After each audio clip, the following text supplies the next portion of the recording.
then I think we're recording. We can edit this. Yeah, it says it on there. Yeah, we're good? Okay, awesome.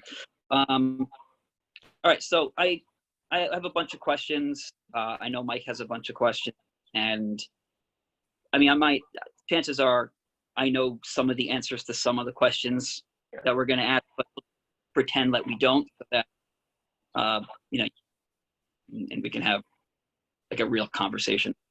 Right. I did a little research. I have a couple of books. It was something that I never really familiar with, but when Mike and I started talking about different types of protest theater, different types of social theater, my wife, history teacher, actually said you should look into the Federal Theater Project of LCA. And I said, oh, okay.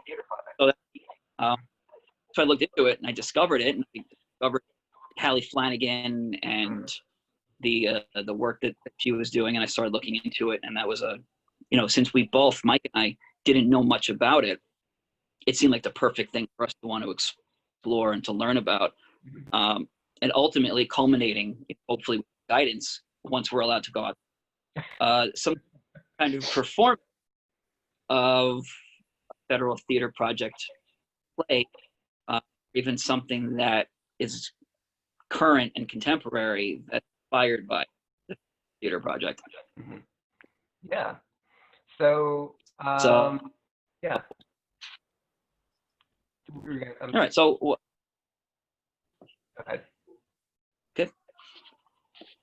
So you can give us, from your perspective, a little background, like a brief background on the Federal Theater Project, how it came about, what its results were, who was involved. So the Federal Theater Project was really kind of a brainchild between. One story is that Eleanor Roosevelt was sort of the guiding. She really pushed for this to be part of the Second New Deal. The FTP was one of 5 programs, what's called Federal One, of the Works Progress Administration. These were programs that were charged with providing work for people in humanities that had lost their jobs during the Depression.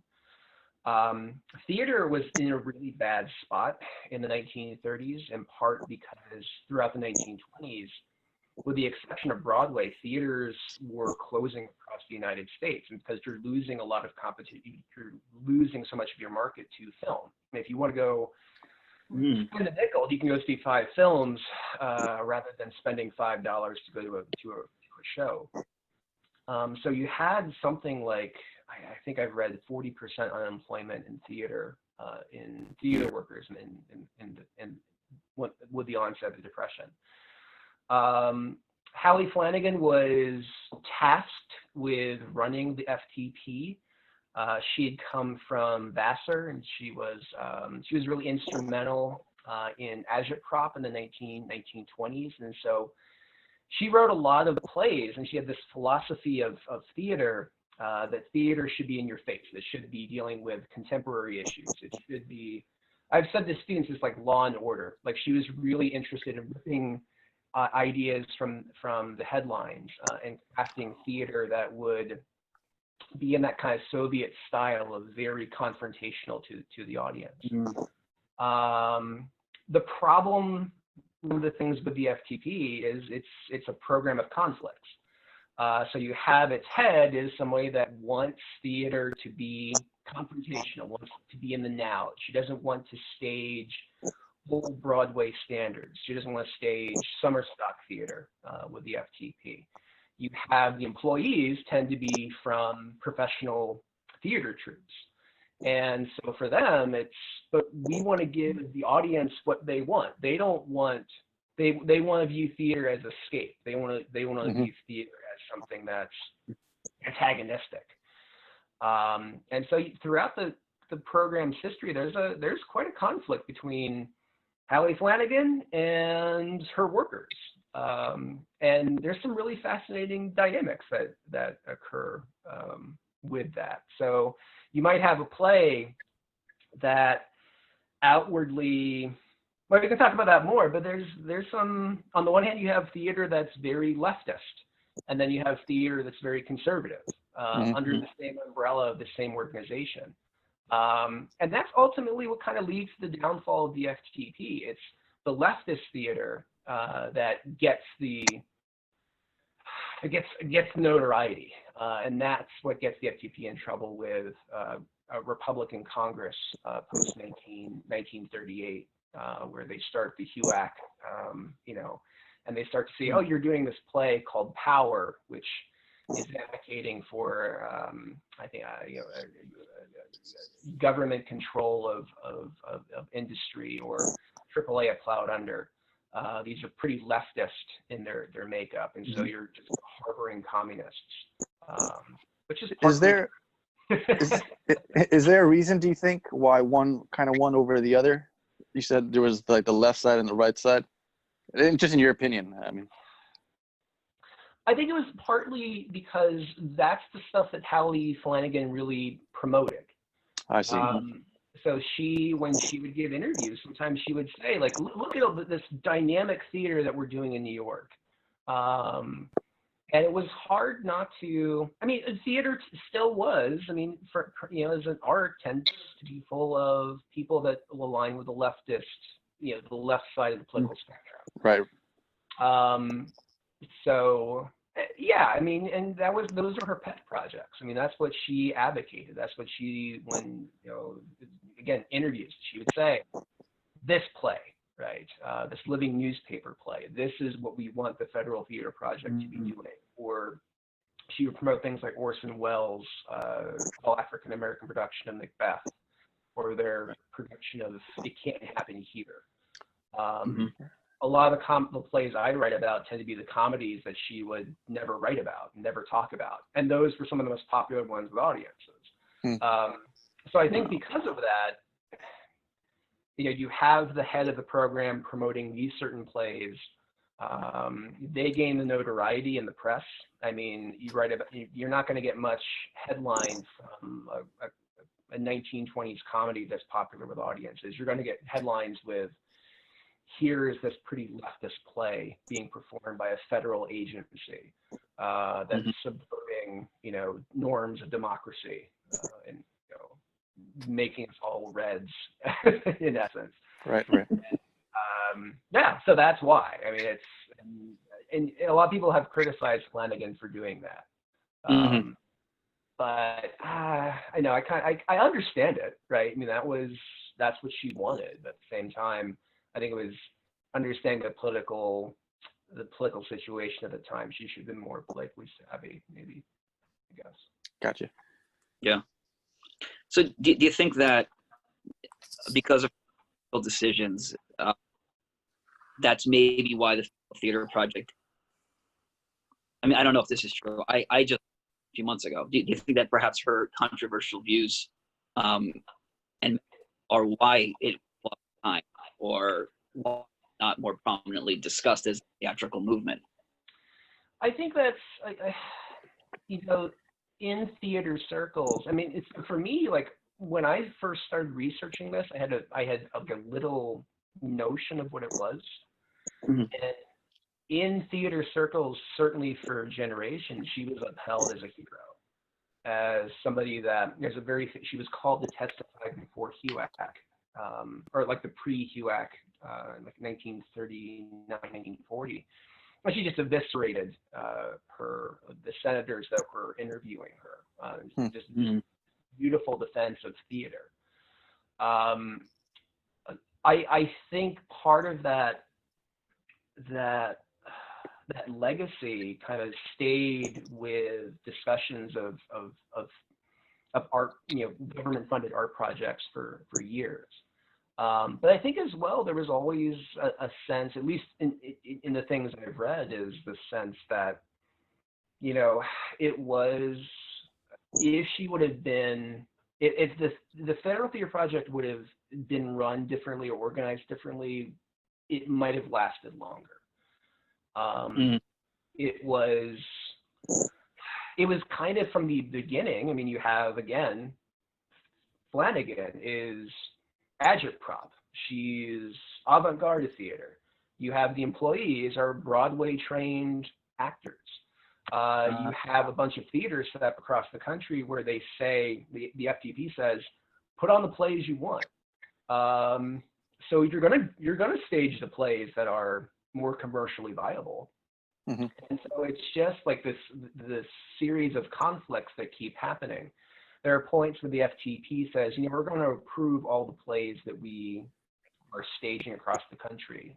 They do a couple different renovations, I guess, of the program at various points.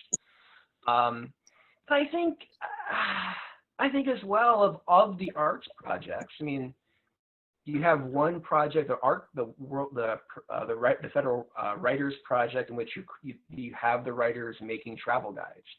You have the Federal Arts Project, in which you're making murals for post offices across the country.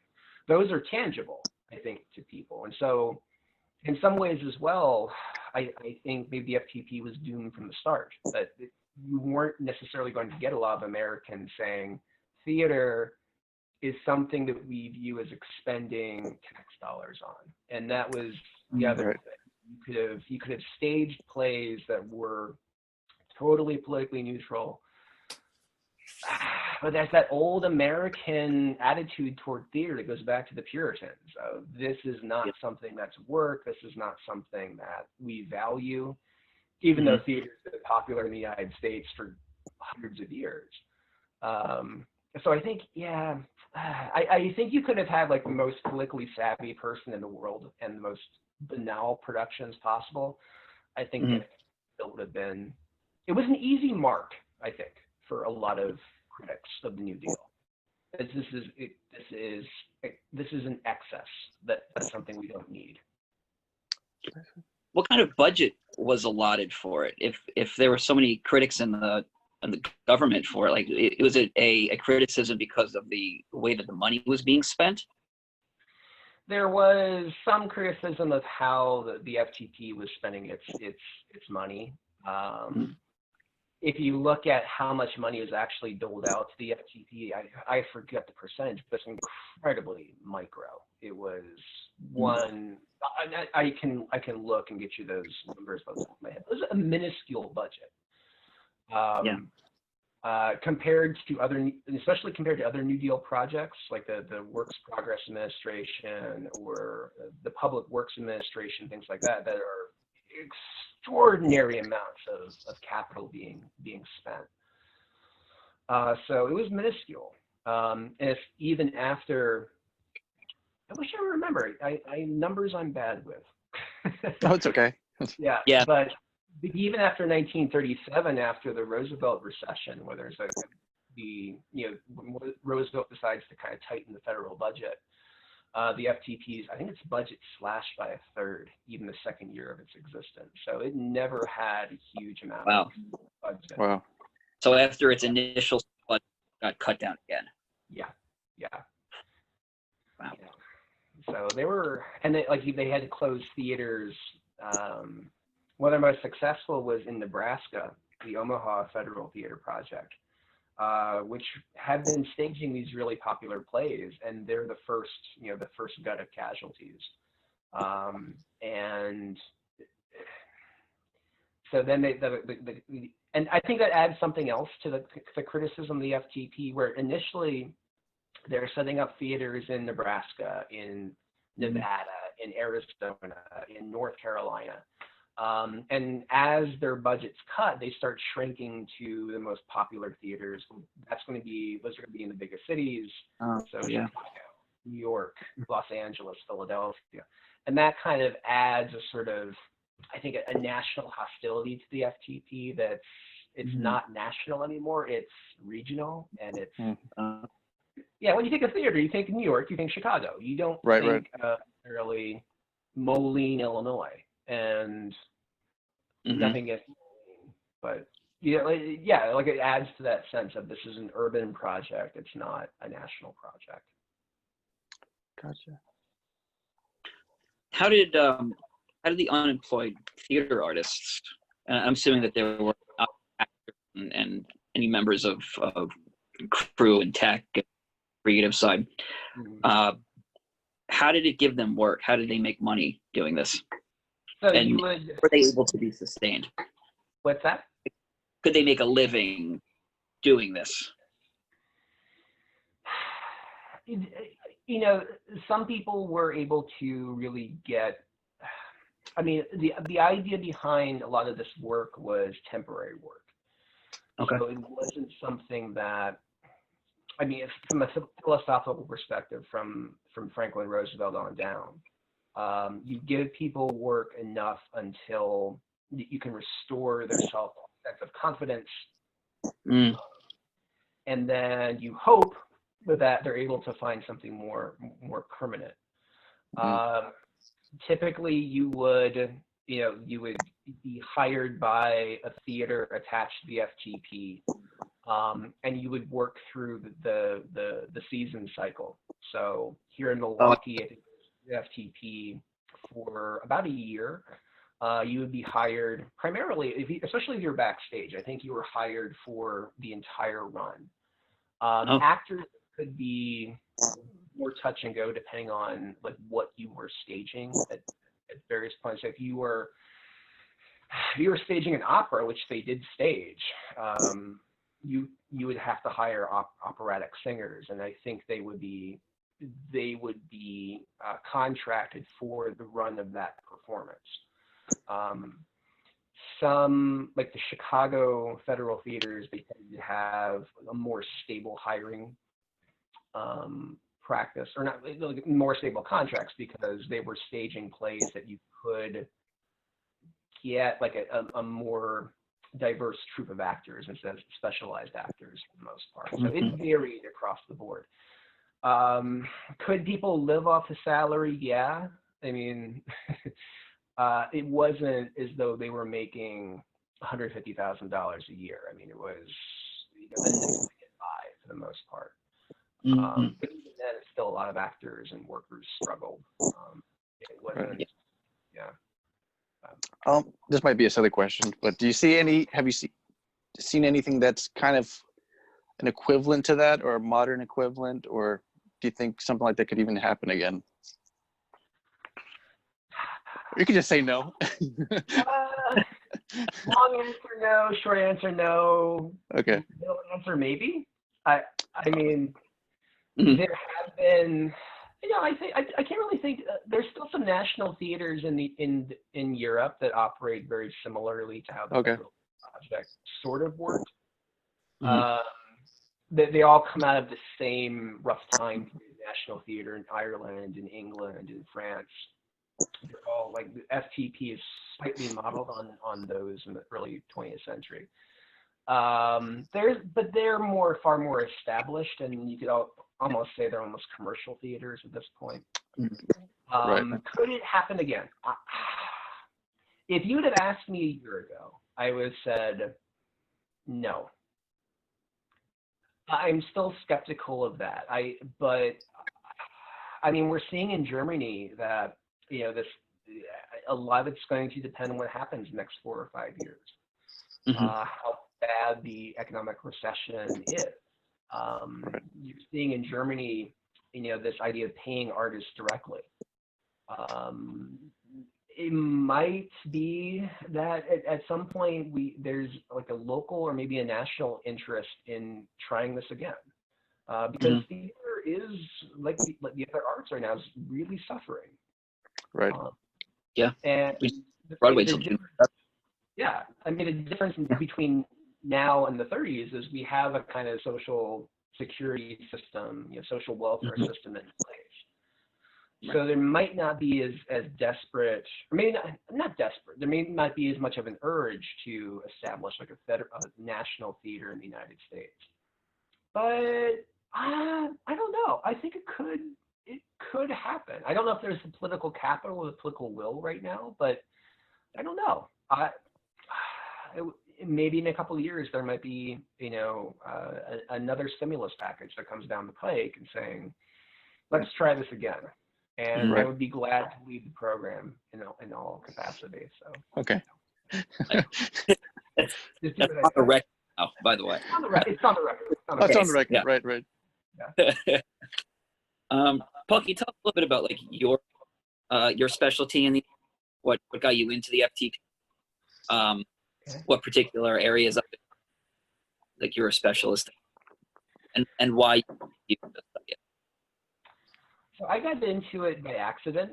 I was working on my PhD, and long story short, I had seen a reference to the Federal Theater Project in a book, and my advisor said, my advisor Jason Pushkar, who I always praise because he's my favorite person in the world, he said, you know what, you might be interested in looking into this. And I started doing some research into it, and I was always interested in comedy, and I knew that now certain plays of the FTP are pretty well known, like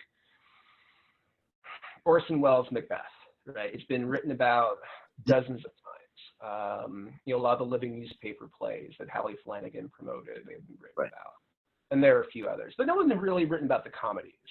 And I went to, remember that summer, I went to the Library of Congress and I was digging through the archives, which is probably my happy place, honestly. It's a pretty cool thing. And I was reading through these old play scripts, and I started to see in all these comedies that no one has heard about in 40 years for the most part, 50 years, 60 years. A lot of them were writing about work. I mean, work was a theme of these comedies. And I started to just kind of see, okay, there's this group of plays that, okay, so in the context of New Deal's main objective is to get people to work. This is the Depression. That's what Roosevelt wants, is get people to work, get them, restore their confidence, make the economy go again. But there are all these plays performed by a federal agency at a time when work is the watchword that kind of challenge work. So I found this group of plays, like these backstage comedies about the actors. This is kind of meta, but you have the actors performing plays that are critical of theater work while playing theater roles. That's cool. Yeah. There are a lot of plays about chance that these workers. My favorite plays is a play called Mississippi Rainbow, which it's complicated because it's written by a white actor featuring, it's in Mississippi with these African American characters, and it's problematic. But the main character says, "I'm not working. I would rather sit at home and my ideas, my luck will come to me. I don't have to go out and work." And it happens to him. Long story short, he gains a fortune, right, by just sitting at home and doing nothing. Which again, in the context of the FTP and the New Deal of work, why work? Work is for nothing. And there are a lot of plays about con artists, right? That they become kind of heroes in the New Deal. My favorite play. Sorry, I'm going on here, but my favorite play is a play called Help Yourself, which it was originally written in Austria. It's called Help Yourself. It was written in Austria by this man named Paul Vauclé. I believe that's how you say his name. And it was adapted by one of the FTP workers in 1936, 37. It's about a guy who just walks into a bank and says, "I work here now." And he has no bank training whatsoever. His buddy from college works at the bank. He sits down at an empty desk and says, "Yeah, I work here now." And he's able to convince people that he's been working there the entire time for years and years and years. And that's what I do all the time. That's exactly what I do. Signal. Oh no. Connected. There we go. Did I lose you? No. Okay. We're good. And yeah, he becomes vice president of a bank with no banking training, just by conning people. And yeah, So that's why. I mean, for me, it's ultimately that interest in, here are these comedies, they're about work. The New Deal is obsessed with work, but the work they promote is not the work of the New Deal. It's not the work of the Puritan ethic. It's not the work of, it's different. And my argument is it gives people space to say, we don't, working is not necessarily the be all and end all of our days and our lives. And, you know, that we don't have to like work hard, put the nose to the grindstone. There are other ways to find success. So sorry, I got long-winded there. No, that's great. It sounds like it sounds like there's a certain amount of like attitude or dissidence within the person who was writing those kind of plays, like as if the times that they were in were kind of so frustrating you could see it through their work. Am I right about that, or does that sound... absolutely, yeah.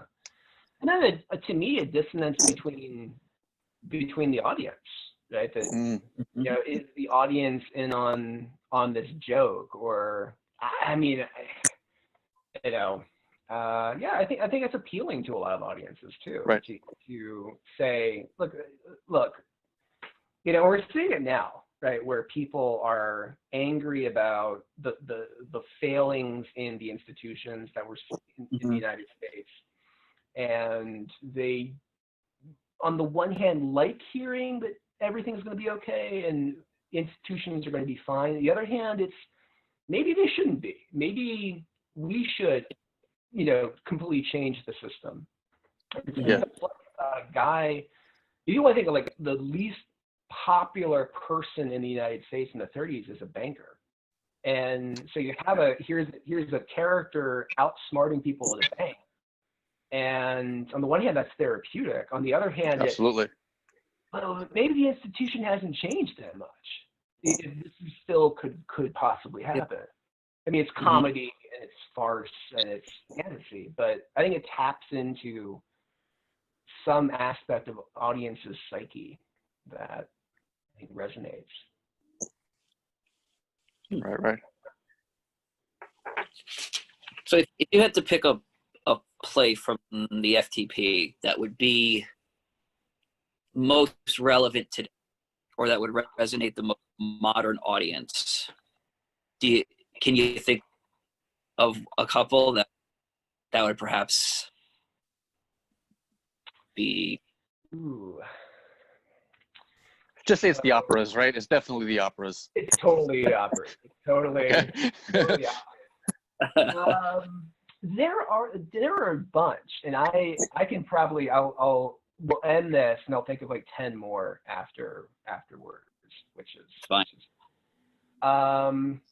You know, there is, so one of the subdivisions of the FTP was a children's theater in which they would create plays specifically tailored to kids. One of them was called Revolt of the Beavers, and it's kind of like a kid's fantasy where, and I haven't read this in so long, but in essence, you have like an animal kingdom that's angry with each other, and the beavers revolt in a kind of proletarian overthrow of the beaver government. If I had $1 every time I heard that, yeah. I mean, that's absolutely right. Right. There was, let's see, but as memory serves, that's what the plot of the play is about. Right. There was one of the more famous productions was an adaptation of Sinclair Lewis's novel "It Can't Happen Here," which has actually been restaged a couple times around 2016. I think in San Francisco, and there were a bunch of readings done like in Ohio, New York, places like that. But it's about a Huey Long type character who comes to power in the United States and has very fascist rhetoric, fascist overtones. So with the apprehension about the Trump election, so it started getting staged in 2016. it's not a great play. I mean, I admit that freely. There's some problems with it, and Sinclair Lewis was writing it. It's a really fascinating story about Sinclair Lewis getting commissioned to write the play version of his novel, and then working with somebody who he didn't speak to, and so but that one's pretty good. There is a play called I can't remember the name of it off the top of my head, but it deals with syphilis. And it's a play. It was a living newspaper play that. I have it in this book. Hold on. Okay. Birochet or something of that sort. Is that it? Yes. And yeah, so one of the plays advocating for more government oversight of healthcare system, which might be applicable today. Yeah. And, Seems really yeah, relevant. And I'm partial to Help Yourself. I mean, I think it's my favorite play, and I think it's,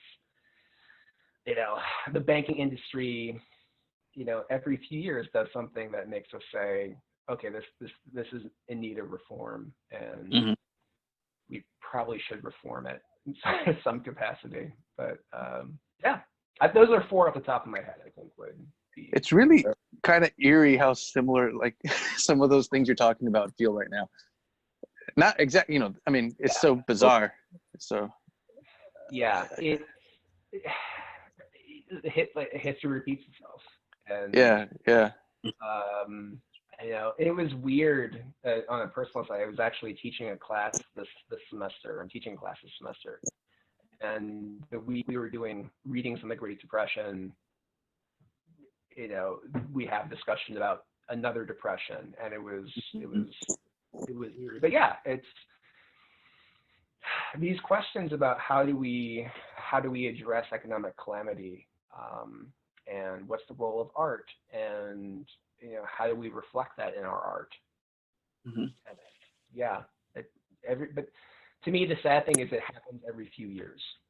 Yes. Where 2008 and 2008, 2009, and right now, and it will happen down the road again at some point. So yeah, it's absolutely. Yeah.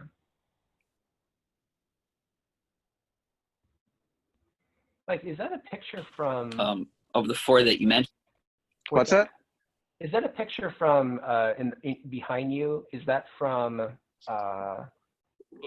Which one? That one or that one? All the is that from? Okay, never mind. Oh, sorry. It's called Rock and Roll Theater, and it's like every famous rock person all hang out in the same theater.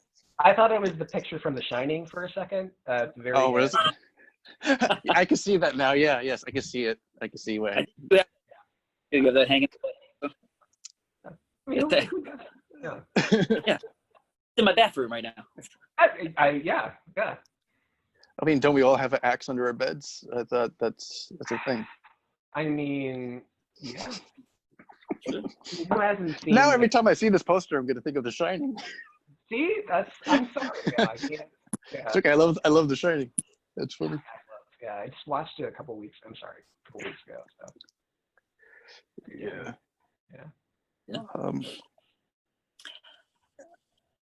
You got anything, Mike?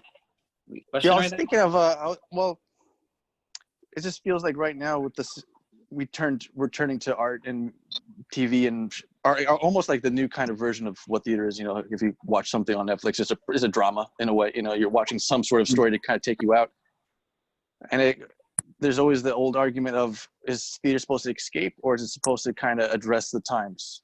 I don't even have an answer for that, but I mean, it's kind of like the oldest debate ever when it comes to the arts. Yeah. And that's, I think one of the great issues of the FTP is I think for actors and playwrights and directors and managers at that time was, what are we supposed to do? And I don't think there's a wrong answer. Me neither. Because I can see the need for escape. I can see the need to be angered about politics or society, or I mean, even like I'm just thinking about my own viewing habits the last couple weeks. It's been my escapism is this show. I'll watch an HBO documentary which will make me angry, and I'll watch something in between which does a bit of both. Or sometimes it's unintentional. I was rewatching Veep, and I forgot how much it hits too close to home now in terms of shock. Even my escapism is making me angry, right? So there's also that level of no matter what you do, you throw it out there, and sometimes the audience is going to make those connections, or just time changes the aspect of the art. But I would say like the one thing that I always get angry at is when people diminish escapism. I think escapism is totally fine, and me too. And I think both are equally valid. Yeah. Yeah, and the middle ground's fine too. But, it's I mean, if you want to watch a musical, that's fine. I have no issue with that. If you want to watch a very depressing, Terrence McNally play, and that's fine too. As opposed to a not depressing Terrence McNally play, I suppose.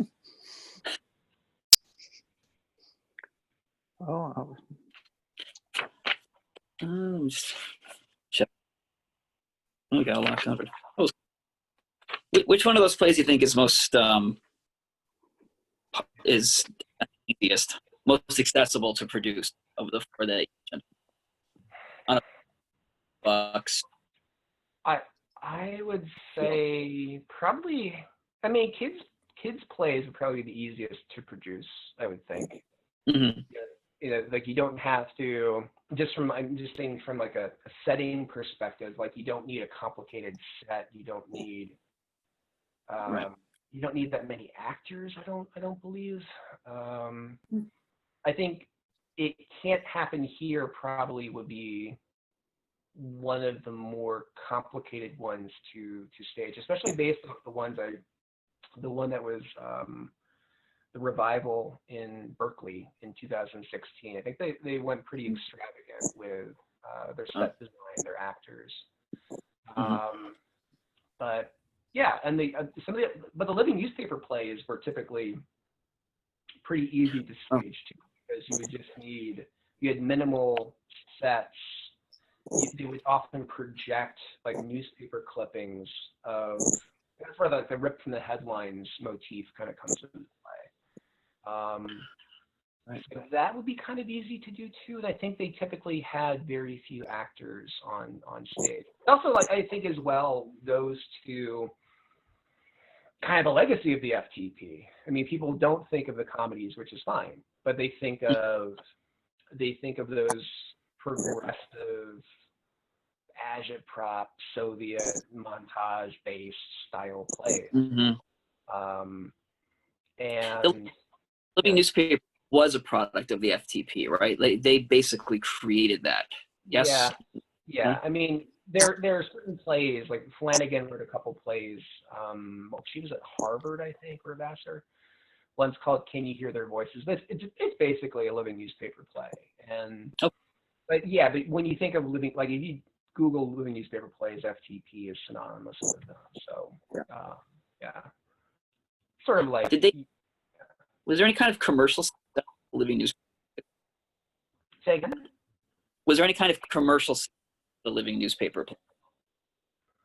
Commercial. They Broadway? Did they go to Broadway at all?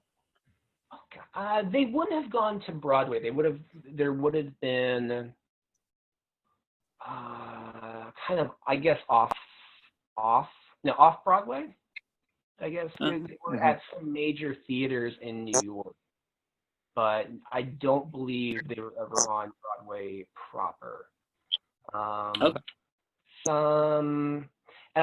have to look. I mean, some of the Chicago productions would have been, but see, they wouldn't have been. They would have been in major theaters, but never like the big commercial theaters for the most part. And that was, and that would vary depending on the town. Gotcha. The needs of that community. But like, certainly in New York, I don't think they would have ever been on Broadway. Yeah. Like Orson Welles' Macbeth was in whatever theater in Harlem. Yeah, there's a catalog from, I think George Mason University has every play produced and then every theater which it was produced at. That's kind of like my Bible, but it's in my office, which I can't access. So, of course, yeah. But to my knowledge, no major like Broadway house or anything like that. Oh, I was just curious. Yeah. Awesome. Thanks. Yeah. Yeah.